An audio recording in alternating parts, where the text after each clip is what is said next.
Hey guys, what's up and welcome back to another episode. I hope you're all doing well and I hope you're ready for today's episode because we are talking Resident Evil. I'm going to be recapping the first 3 games from the PlayStation just to see how they hold up today. Really, it's going to be more of my personal experiences from when I first played these games and how they hold up today, and should you check them out for yourself. So with that being said, let's go ahead and get into some Resident Evil.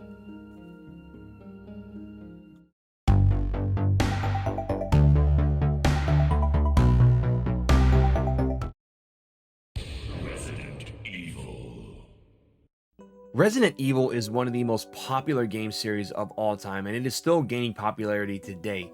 Each and every day, the series gains more and more fans, and I'm all for this because I'm glad the series is getting more fans and it gives them a chance to go back and check out the older games, which is kind of why I wanted to do this series. I wanted to go back and check out the old games and see what made them fun, what made them scary, what made them difficult, my favorite parts, and then the parts that scared me the most, as well as what you should look forward to should you decide to check this game out for yourself. Now, a little bit of history on the development. It actually started as a remake to the game Sweet Home, which you might not be familiar with, but it was actually the inspiration to Resident Evil.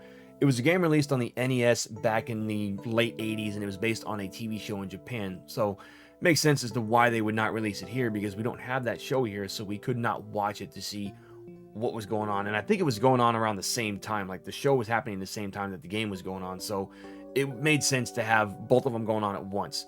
And it was interesting. And the reason why they were trying to remake the game is because they wanted to add stuff into the game that they could not do before, similar to what they did with Resident Evil on the GameCube, where they could not add stuff into the original Resident Evil, so they put it into the GameCube version. And I'll talk about that in the next episode.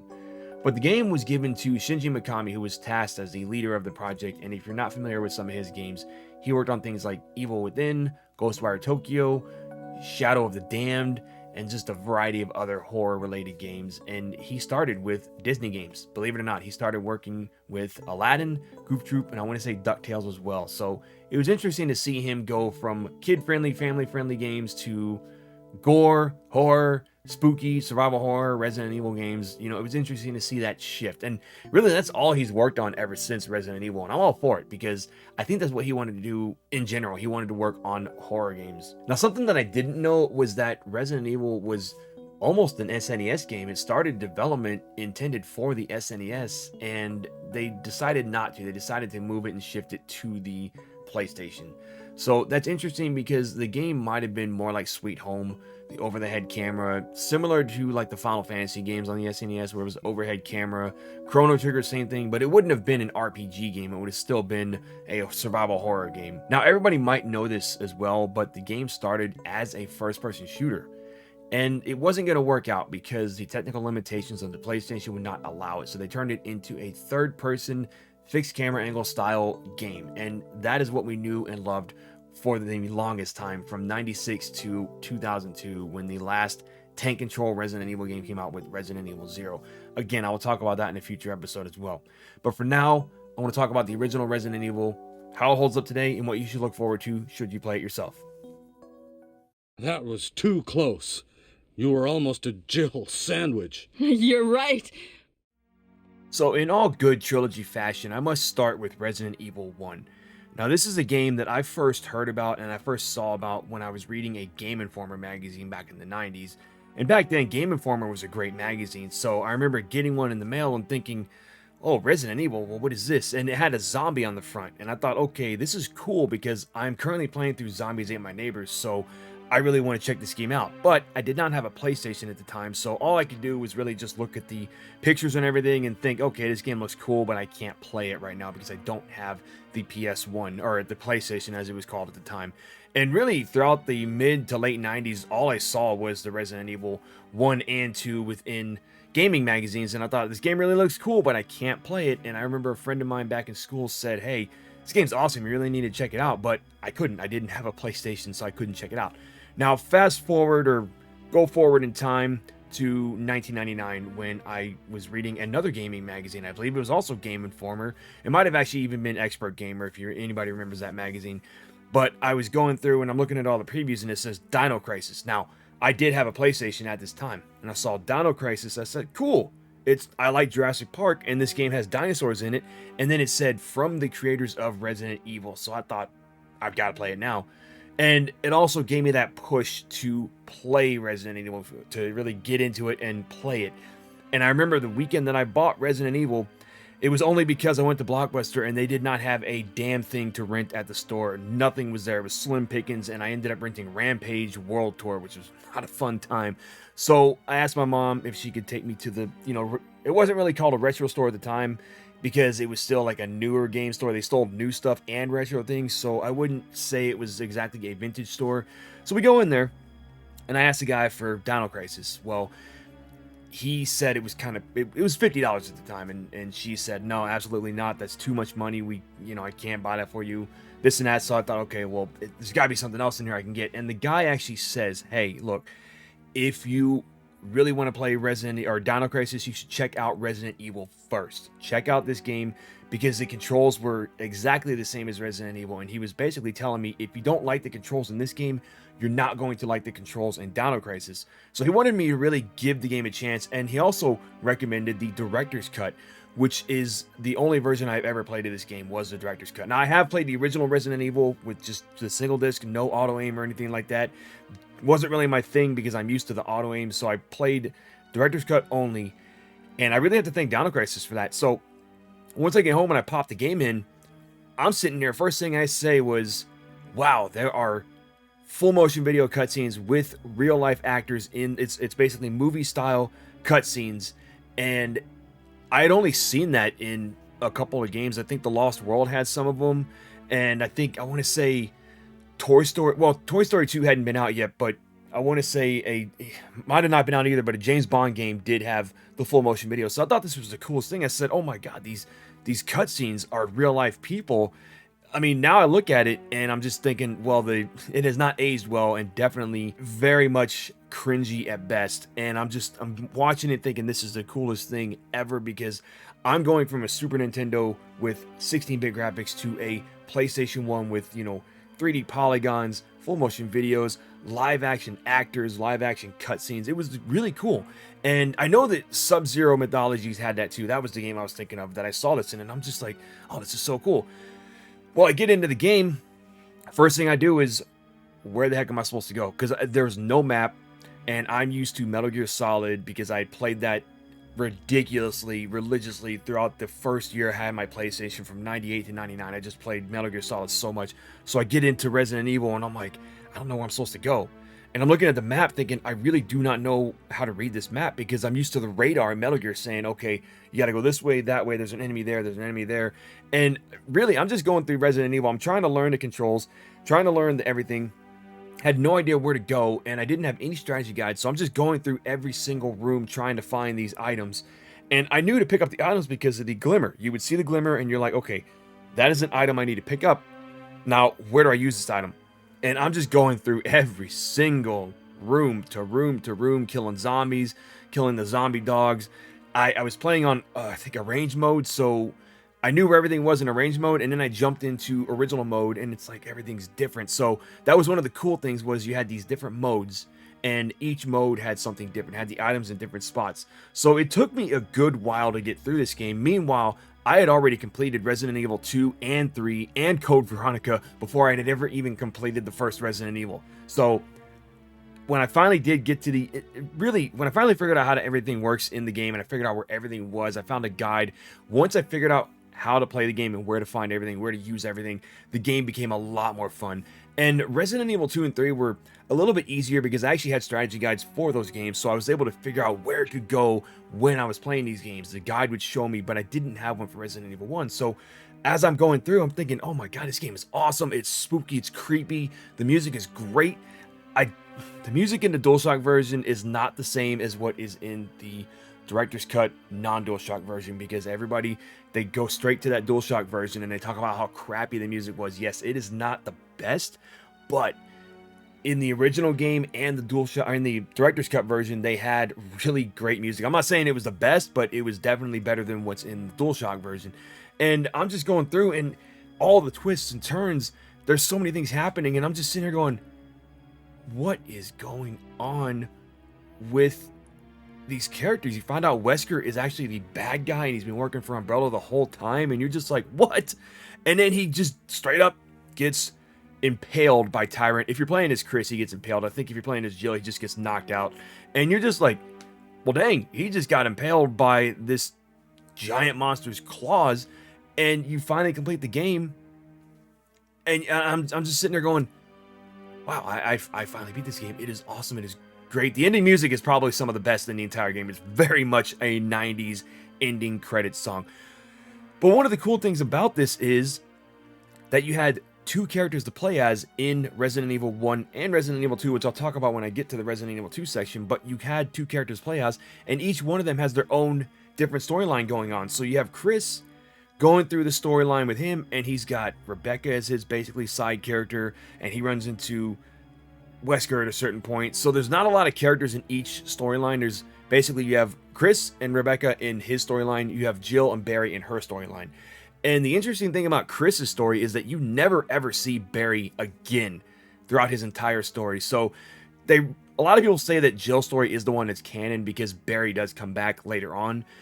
But I just like that you could go through both character storylines and see two different sides of the story, two different things going on, and basically what was going on when this person was going on, what was going on when this person was going on. And the same thing happens, one character gets captured and you can't find them. And so if you're playing as Chris, obviously Jill gets captured. Playing as Jill, Chris gets captured. And you have to basically figure out where they were. And you're just going through each character's story. But you come across, there's a lot of stuff that's the same. The only dialogue that's different is when you're with Rebecca and Barry. They both have their own set of dialogue options. Those two never meet, as far as I know, never meet in this series at all. You don't see Rebecca in Jill's story. You don't see Barry in Chris's story. So it was kind of cool that they had that, and it wouldn't be until Resident Evil 2 when they kind of changed that up. So like I said, you're going through the same story, have the same plot devices, everything's the same in both characters' stories, but you have different things that happen. Like Chris can't use a lockpick. Jill's the only one that can use a lockpick. Chris has to find these little small keys, which sometimes can be a little bit of a pain because you don't know where they are. I had the game memorized, so I kind of know where everything is except for those keys because I don't ever really play as Chris in this game. I always play as Jill simply because of the lockpick. But the thing is, if you play as, I believe they say Chris is the hard mode and Jill is the easy mode. So if you're playing as Chris, he's actually a little more difficult. He can take more hits, I believe, but I think he also has less ammo and less. Obviously, he does have less inventory spots, so you got to pick and choose what you're going to carry with him. Jill has more inventory slots, so she has a little more to carry. And the good thing is she has the lockpick, so you don't have to worry about carrying a bunch of small keys just to get through door to door to door. And like I said, I really like playing as Jill because she can unlock the lockpick doors, and you don't have to worry about finding those keys, because finding those keys, you find them and you just got to be like, okay, I've got to drop some stuff off because I don't have enough room, so I need to go through and drop off all this stuff that I don't need at the inventory box, go back and get the small key, backtrack again. So it's kind of hard for a speedrunner if you're just playing as Chris, because you got to do a lot of backtracking with him, whereas Jill, you do not have to do as much backtracking. You can just go through the game, and really there's a lot of stuff you can ignore and skip over in this game that you don't even have to bother with. And I really like that they give you that option too, to just ignore stuff, especially if you have the unlimited Magnum or the unlimited rocket launcher. You can really make that game a breeze to fly through with either one of those weapons. It is awesome. I loved using the Magnum through the game. It does make it a little bit easier, so I really recommend when you play this game for the first time, try and go through it with just the inventory you were given, with the weapons you were given. Go through it with the challenges that a lot of fans went through on their first playthrough, and then try and unlock those extra weapons. I believe you can only unlock them, at least the Magnum, through arrange mode, and I believe the rocket launcher can only, well, it can be unlocked through both of them, but if you want to get the Magnum, you need to beat the game on arrange mode. So that's the only downside to that, whereas normal mode just gives you basically the rocket launcher and the closet key, which you can get new outfits, and it's pretty cool, some of the outfits. So with that being said, let's move on to Resident Evil 2, talk about my personal experiences with Resident Evil 2, because that was the one that I wanted to play the most, the absolute most out of all three of these games. So let's jump into that one. But I'm not letting anyone leave my town. Everyone's gonna die. Moving on to Resident Evil 2, before we get into the actual game itself, I have to go into a little bit of a brief history on this. And the game started off as what we now know Resident Evil 1.5. Now, you might be asking what's 1.5, and a lot of people, they know what 1.5 is. It's basically the beta or original version of Resident Evil 2 before they canceled it. So it started off basically the same way, but it looks drastically different from the game we have now. A lot of areas are very different. A lot of characters are actually in the game longer than they were. So Marvin was in the game a lot longer. He was a main character. Same with Kendo. He was a main character. Ada Wong, her outfit's a little bit different. She's got a lab coat. And then Chief Irons was actually nice in this game from what I've heard. He was a nicer version of a police chief and not the crazy one we got in the Resident Evil 2 that we have. So it was a lot like Jurassic Park, where things that happened in the book didn't happen in the movie, and things that happened in the movie didn't happen in the book, vice versa. Characters that survived didn't survive in the movie.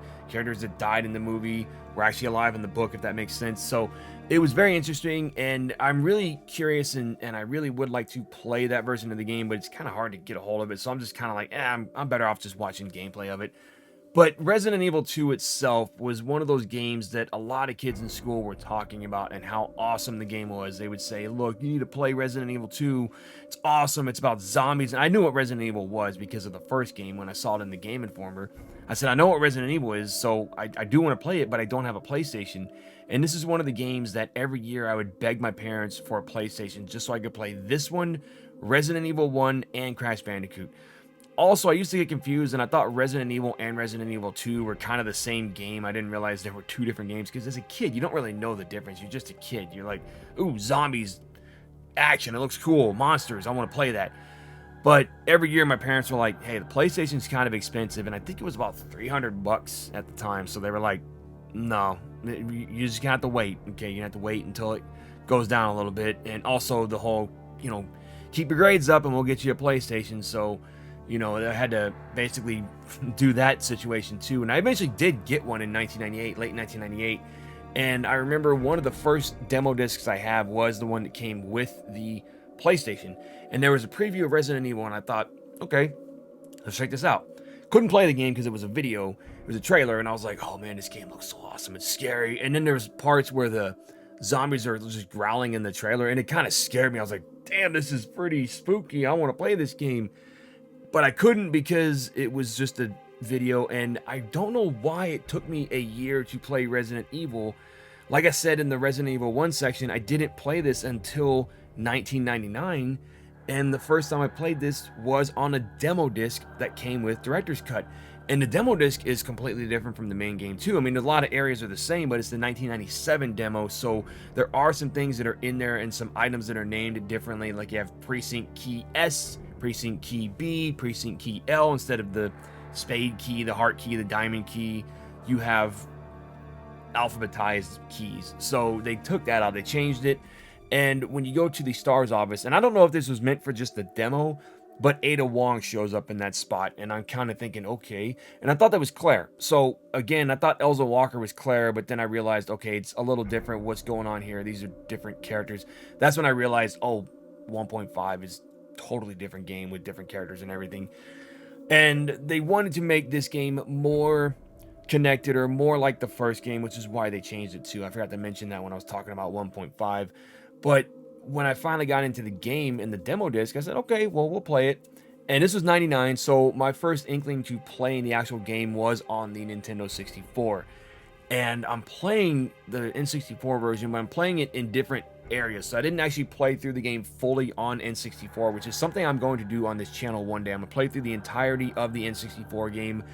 But we rented it from Blockbuster, and I'm just playing through small chunks here and there. And I did eventually beat the game on the 64 version because it was at the end of the... Somebody had save at the end of the game, so I was like, okay, let's just beat the game. It's pretty cool.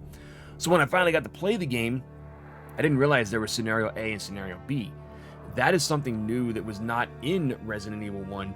It's basically the same as the Chris Redfield storyline and the Jill Valentine storyline, except both of those stories, you're getting the same items each time, and you're going through the same situations each time, basically, with either Barry or Rebecca. Now, in Scenario A and B, they had what they call now is the zapping system. So situations that would happen in Scenario A would affect what happened in Scenario B.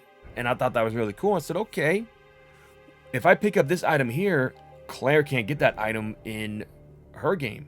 So if I pick up the machine gun, she can't get the machine gun. So I would always leave the carrying pack for her because she did not have enough ammo or enough item slots to carry things. So basically, the Redfields don't have enough pockets to carry things, if that makes any sense at all. I mean, it was something cool that I noticed, and my strategy guide that I was using for this game only covered scenario A. So I'm playing through the game. I said, well, where's the rest of the guide? There's only one guide. I think whoever wrote that strategy guide didn't realize there were 2 parts to this game, and everything in scenario B is different.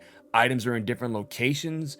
You fight Mr. X, who is very much annoying when you come across him at times, and very scary at times. He'll pop up in random spots, and you'll know where he is because you'll hear the sound of his music, but then sometimes you won't hear his music at all, and he'll just pop up around the corner. You're like, oh crap, I need to go back the other direction.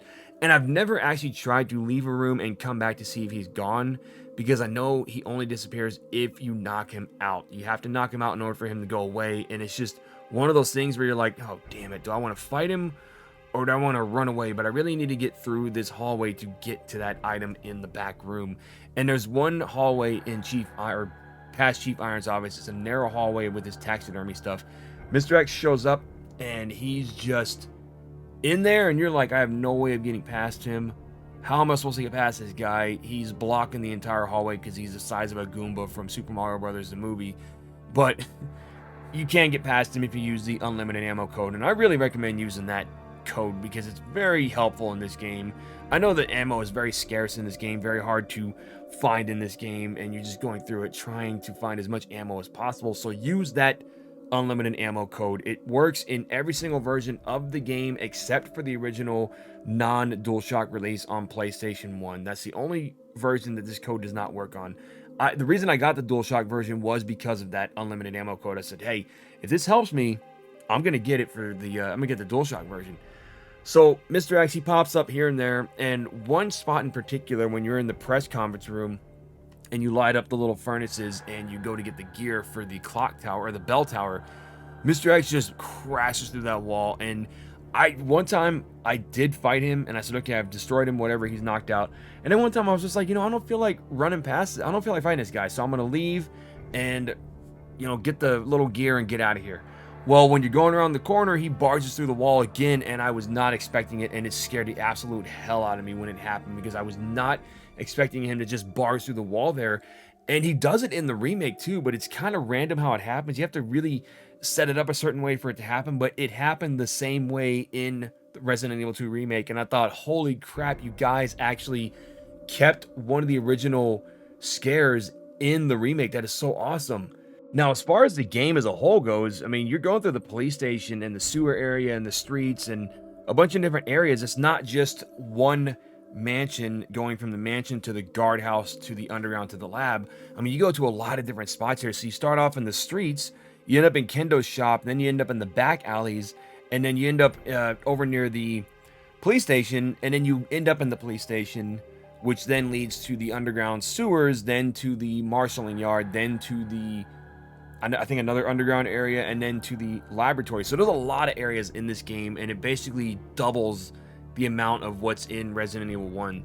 And I've been able to complete this game in one go before, just with the scenario A. Scenario B is kind of one of those things where you got to play it a couple times, or it takes 3 to 4 hours to complete the game. I mean, on your first try, it's going to take a little bit to get through the game, but once you get used to it and know where everything is, then it becomes a lot quicker. If you're just trying to speedrun it, it's very quick to get through. You can't skip cutscenes, unfortunately, which kind of stinks, but, it is what it is. Some of the cutscenes are pretty cool. Now, some of the other enemies, you got your zombies, your lickers, your dogs, the birds, the giant spiders. I don't think there's any snakes in this game that I know of that I can remember. But there's also these plants that show up at the end, and they're kind of annoying because you'll shoot at them constantly and nothing's happening, and you're just like, how am I supposed to destroy these things? So I always use the Magnum on those guys and just knock them down, take them out, because they shoot poison at you and you will get poisoned. And if you don't have any blue herbs, it's one of those situations where you're like, oh crap, I have no blue herbs. So that's just some of the things that made this game scary to me. And there are other versions of the game. Like I said, there's the N64 version, and then there's also the Dreamcast version and the GameCube version. That one's a little hard to find these days, and if I've seen it, it's been stupid expensive. Now, I don't know why, but I actually own, really, a lot of the Resident Evil games today are pretty expensive if they're older ones, but Resident Evil 2, I do own it on PS1, Dreamcast, and N64. Now, I've already played through the Dreamcast version on a stream here. I definitely want to play through the PS1 version again, as well as the N64 version, and I'm hoping and praying that we do get Resident Evil 2 on PlayStation Plus Premium sometime soon, because I would love to play that game. Now, I don't know if they'll add trophies to it, because Resident Evil Director's Cut doesn't even have trophies, which kind of stinks, but I hope one day they do add trophies to it. But really, you know, Resident Evil 2, like I said, has always been one of my favorite games in the series. I have loved this game from day one, and I still, you're gonna find this crazy, but I still use my game save from the very first time I played this game. It's been converted and switched to many different memory cards, USB drives. My PS3 has it, my other USB drive has it, 3 memory cards have it on there. I use the same game save from the very first time I played this, which is pretty nuts, but it sucks also because I can't convert that save to PlayStation 5. I'd have to restart the entire game and unlock everything again, which is not a problem. I can easily do that.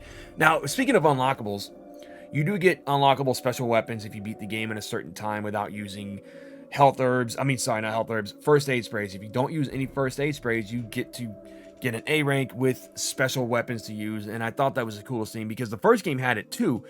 And then this one has even more special weapons like a Gatling gun, a submachine gun, a rocket launcher, but you also get to unlock mini games. And if you beat the game, I believe in under, you know what, I forget the unlock requirements for Fourth Survivor, but you can unlock Fourth Survivor Hunk mode, which is a super difficult mode. It's very hard to get through. Even with unlimited ammo, I had a huge bit of trouble trying to get through that mode because it was just kicking my butt left and right. And it's even tougher in the remake. But the other mode, and this one's even tougher, is Tofu mode. That one, all you get is a knife, I believe. And I've never been able to unlock that because I think you had to beat the game 6 times in a row. So scenario A, B, A, B, A, B.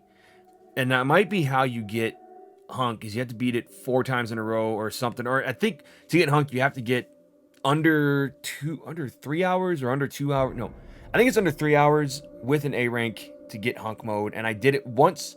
My memory card got corrupted, lost it, had to do it again. And it's really one of those things where you're just like, when you're trying to get it, you really want to get it. But Tofu mode, I believe you have to beat the game 6 times in a row to get it. And I've played that mode using like a Game Shark and everything. No, thank you. It's tough. I am just like, not with just a knife. Nope. Now, one interesting mode that was in the the DualShock version is the Extreme Battle. I believe it is only in the Extreme Battle, or in the DualShock mode, and the Dreamcast version and N64. I don't even know if it's in the N64 version because I have not been able to unlock any modes in there, but I know it is in the Dreamcast version, and I'm pretty sure it's also in the GameCube because those are the DualShock versions of this game. Now, it's one of those modes. It's kind of like Mercenaries, just the precursor to Mercenaries mode from Resident Evil 3, which I'll talk about when I get to that. And basically, you go through stopping bombs from exploding, and you start off as Claire and Leon, but when you play a certain mode as Claire, you unlock Chris Redfield, and when you play a couple levels as Leon, you unlock Ada.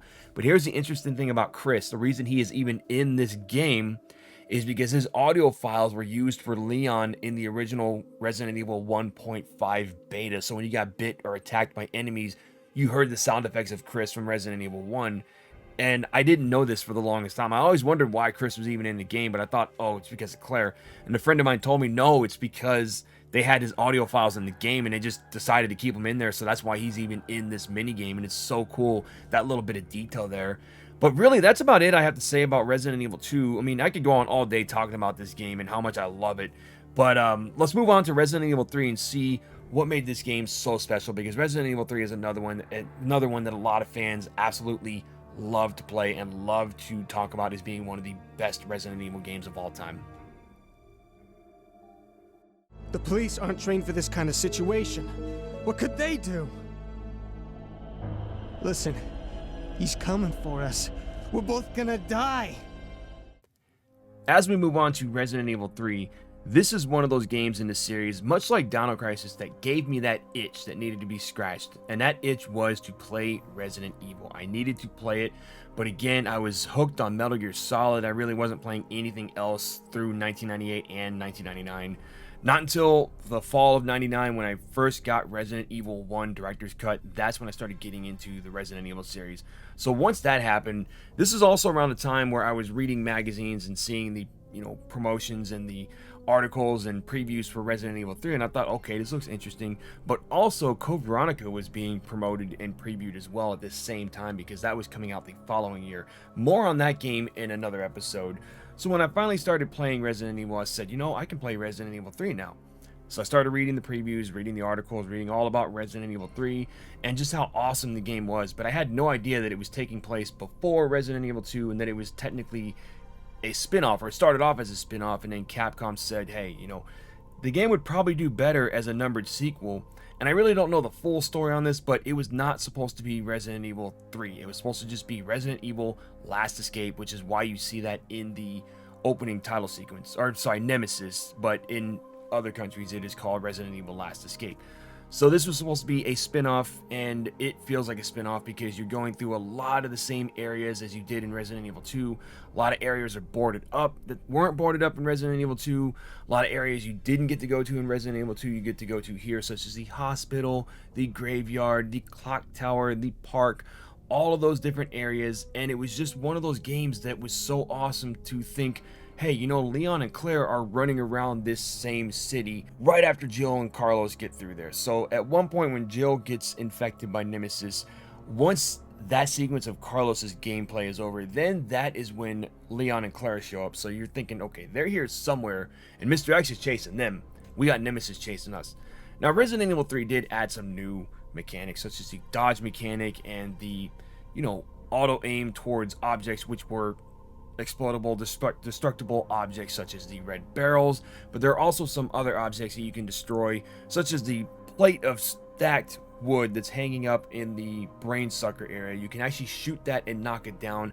And some other destructible environments are the lights in the park area when you're fighting the gravedigger, or the graboid as I called it, because it looks like a graboid from Tremors.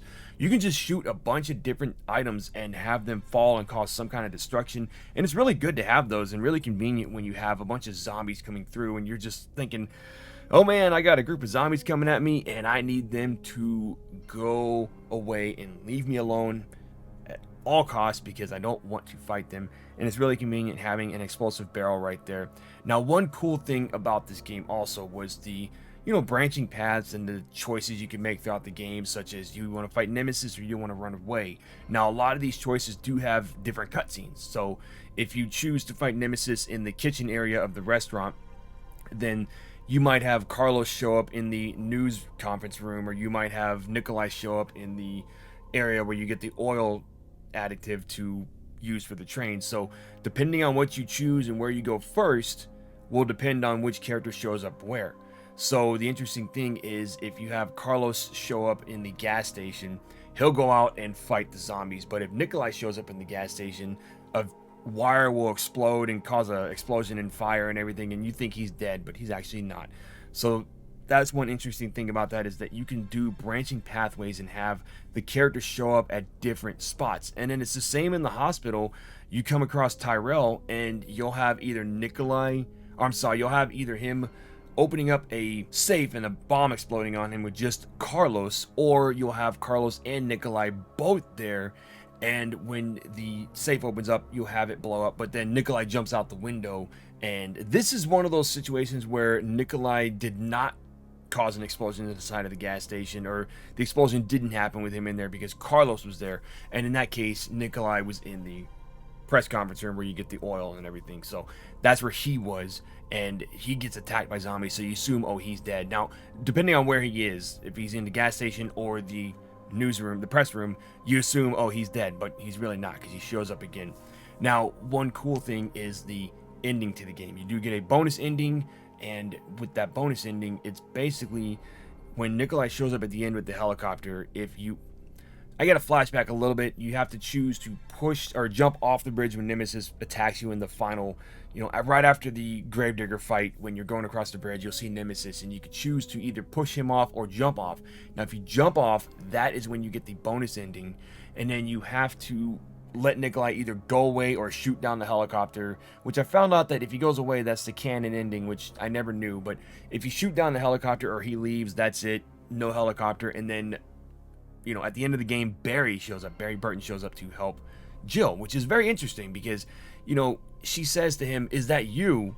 And you're thinking, Jill, this is just a few months after what happened at the mansion. So, it's Barry. Why are you asking if it's him? So, to me, when I was a kid, I thought, oh, it's because you haven't seen him in a couple years or whatever. And as a kid, you think the games just are years apart, and they're really not. It's just one big, long year. 1998 for Resident Evil 2, 1, 2, and 3. Now, let's talk about Nemesis for a minute. This thing is ruthless. He does not stop. He will not stop. He is basically the bioweapon or Terminator in bioweapon form. He will follow you throughout the entire game, and you can destroy him and knock him down. At least you can defeat him, and he'll stop following you for a little bit. But if you choose not to fight him at any point in the game when he shows up, he will follow you through each room that you run through. The only room he cannot follow you through is the save room. So just know that when you're running through, and this is one of those things where I'm just thinking, oh my god, this thing is following me. I have no ammo. I'm screwed if he hits me. I need to get away from him as quickly as possible. Otherwise, he's just going to keep chasing after me. So it's one of those things where you really just want to knock him down if you can. If you have the ammo, you want to just get rid of him and have him not follow you, not chase after you anymore, because he can be a pain in the ass. I'm not going to lie. Now, the cool thing about it is if you're playing the game on hard mode, he actually drops items if you defeat him. If you manage to defeat him, he will drop an item such as, weapon upgrades, ammo, health, and then the biggest one of them all at the end, unlimited ammo to use for only one weapon though. So you got to choose wisely on that one. And I've told people before, because I've had people ask me in my mercenaries mode video, which I'll talk about in just a second, can I use this for the rocket launcher? And yes, you can. If you want to hold on to that unlimited ammo until you get that rocket launcher at the end of the game, by all means use it on that rocket launcher, because it will help in that final boss fight on hard mode. And speaking of hard mode, when you complete the game on that mode, you get to unlock a bunch of different epilogues. There's 8 epilogues, and you have to beat the game 8 times in order to see all of them. So what's cool about these is that you see what each character was up to during the events of Resident Evil 3, or during the events of Resident Evil 2 and 3, or after the events of both games, such as Ada, Hunk, Barry, Claire, Leon, which Leon's doesn't make sense because everything that they said in that little epilogue for him played no part in Resident Evil 4. So I think they were trying or were going to do that, but they ended up not doing it, and it ended up being Ashley that he was protecting instead of Sherry. I don't know the whole story on that, but I know that a lot of people were like, hey, this epilogue for Leon doesn't even play into Resident Evil 4. So it was a cool thing, a cool option to have. And really, when you think about it, the hard difficulty in this game is the real game, because you get to see the epilogues. And my advice for the hard mode, and even on easy mode or normal mode, complete the game, play the mercenaries mode when you're done. Please, you will enjoy the mercenaries mode, and this was the first game to feature the mercenaries mode, Operation Mad Jackal. Now, what's cool about this one is that you can unlock a variety of unlimited weapons, from the Gatling gun, the rocket launcher, the machine gun, or the assault rifle, and then you can just get your regular infinite ammo. Now, that is $9,999, so you're going to be playing through the mercenaries mode quite a bit just to get that money up there. And cool thing about mercenaries mode is the more you kill zombies, the quicker you are, and the quicker you are to kill zombies and combos you can bring up and everything, the more money you get at the end. So the more time you have at the end of the game and combos and everything, I really don't remember how much it plays into it, because I've always got like an A ranking in the mercenaries mode, but the more that you rack up your time and combos and everything, the more money you get at the end. So the more time you have at the end, the more money you get. So that's what you really want to do, is you want to keep racking up those combos, save those survivors throughout the mini game, because they do give you a good chunk of money. There's one spot in particular where you'll see Nemesis and he jumps off the top of that bus that's crashed. If you manage to knock that one down, now this is Nemesis after he's been shot and his trench coat is gone and he's just got the tentacle arm and he's missing like his shirt basically. manage to knock that one down, you can get a full up to, I believe, 2 to 3 minutes if you manage to knock him down. And he's one of the harder ones in the game, in the mini game. And I'm not kidding, Nemesis shows up a lot in the mini game. There's at one point you fight 2 of them in a row, so you'll fight one Nemesis, and then another Nemesis, and then 2 Nemesis. So if you're playing as Mikhail, sorry, not Mikhail, if you're playing as him, save your rocket launcher for Nemesis, please save it for him. But I know a lot of people have told me before they're good with dodging with Nikolai and Carlos, and if you're good with dodging for those 2 characters, you can definitely get through the minigame. I myself have never really tried to get through the minigame as them. I've always had a lot of trouble with them, so I'm just like, you know what? I'm going to stick with Mikhail because he's got the weapons I need to get through this minigame and everything. I'm going to stick with him. Carlos is manageable, but Nikolai is a little bit tougher to get through this minigame with him. So, yeah, that's pretty much it on the whole Resident Evil 3. But when I first played this game, I just remember it was a demo that came with Dino Crisis, and I was just thinking, oh my god, this game is so awesome. And then when you first come across Nemesis, I said, nope, I'm not even fighting this guy. We're going to skip over him. We're going to go away. I do not want to fight Nemesis. He is going to just knock me into next week. So I said, okay, he's gone, whatever. As I'm going back through the police station, I go downstairs and I hear a window crash, and then I hear his music, and I'm like, oh crap, he's here somewhere. Where is he? Where's Nemesis? He's going to find me. He's going to kill me or something. And you're thinking, okay, well, he's not here. I heard the window crash, but I don't see him. But as you run past that window by the stairs in the police station, that's when he just bashes through the window, and it scared the living hell out of me. I even got my sister with it because she was playing a demo, and I did not tell her what was going to happen. I said, no. Don't worry. Just go. She's like, what was that crash? I said, just go. Don't worry about it. It's nothing. Zombies, you know. So she's like, okay, zombies I can take. When she goes past the window and he breaks through the window, she screamed and ran out of the room. And I feel bad about it now, but it was kind of funny at the time because it's the same thing that got me too. And there's a lot of spots, as I mentioned in Resident Evil 2, is Mr. X just crashing through walls and stuff, scaring the absolute crap out of me. And I'm just like, oh my god, this game's insane. Now, it's a fun game, but it definitely does feel like it was more of like a DLC. And I know a lot of people said that about the remake too. It feels kind of like a DLC. And yes, it is a full-fledged game, but you can really complete the game pretty quickly if you're, quick enough with it. I've been able to complete Resident Evil 3 probably within a couple hours. I mean, all the Resident Evils I can complete within a couple hours. If you're using the unlimited weapons and just you know where everything is, you know where to go, you can complete all 3 of these games pretty quickly. But Resident Evil 3 is one of those games that's pretty fun, and I'm going to talk about, which options you can find for this game in just a minute. But for now, I want to get into my final thoughts on the first 3 Resident Evil games, what I think about them today, should you play them today. We have to go. We don't have any time to waste. Go? Where? Hey, it's up to us to take out Umbrella. As we get into our final thoughts, what can I say about Resident Evil 1 through 3 that has not been said already? They're awesome. These games are scary as hell. They still scare the hell out of me when I play them. I enjoy them. They are 3 games that I can never get tired of, and I will always play them until the end of time. Now, I know we have some newer fans to this series as well who've just played mainly 7 through 8, even the remakes of 2 and 3, or even Revelations 1 and 2. You should definitely check out the original games as well, just to see how it evolved from those into this. And if you're not a fan of tank controls and somebody else is playing it, check it out.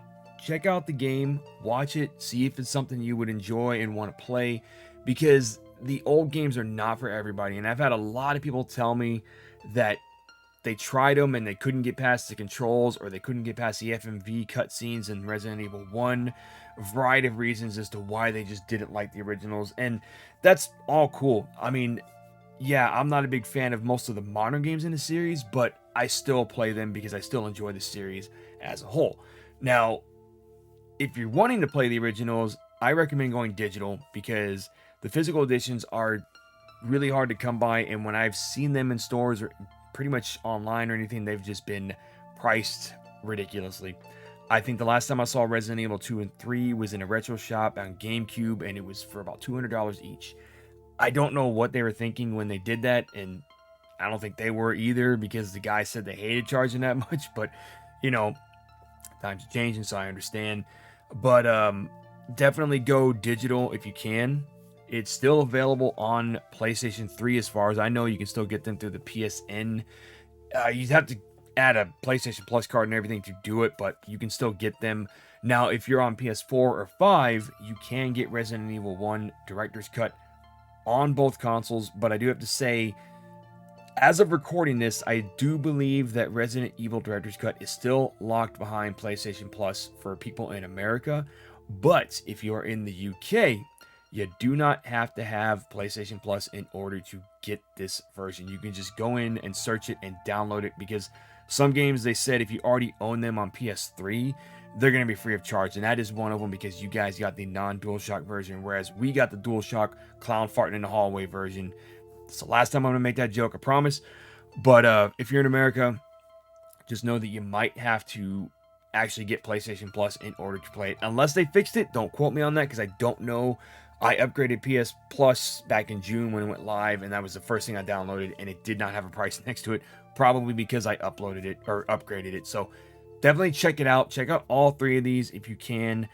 Like I said, if not, definitely watch somebody. I do stream these from time to time, so if you're around on the channel, you've probably seen some of my streams. If you're new to the channel, definitely check out those streams as well, because I've played everything from the first game all the way to the remake of 3, and that's about it right now. I'm sorry, Code Veronica was the last one I streamed, so I'm definitely going to get more into those.